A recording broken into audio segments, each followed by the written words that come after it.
Notice that when God would reveal himself later, he will show up and say, I'm the God of your fathers. The God of Isaac, the God of Abraham, Isaac, and Jacob. To show you that what I'm doing with this household, I'm thinking of Israel right now, that what I'm doing in this household began with Abraham, continued with Isaac, continued with Jacob.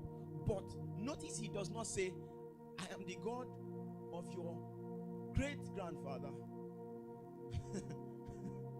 your grandfather, and your father. He says, I am the God of your fathers. What does that tell you?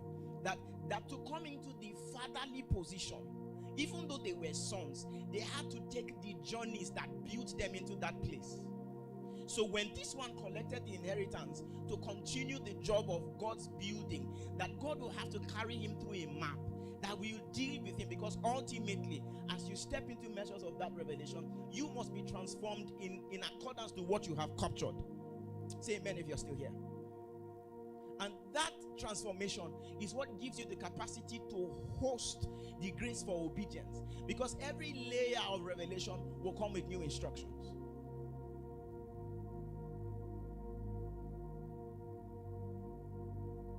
You didn't hear what I said? Every layer of revelation will impart in you the grace for obedience, for the new instructions that will come with that layer. It is that grace that will make whatever you build look like God.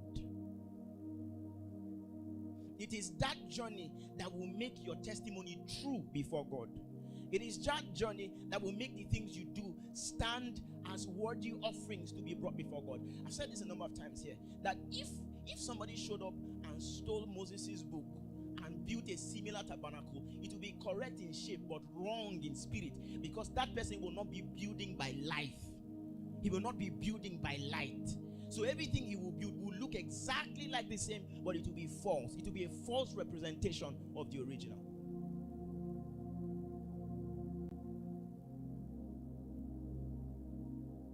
And I hope this is making as much sense as I need it to make. Because one of the prayers I'm praying recently is, I don't want to be a false representation. I don't want to be a false representation. I don't want to be a false representation. You know the problem with a false representation? It will look like it, but will not host it. It will look like it.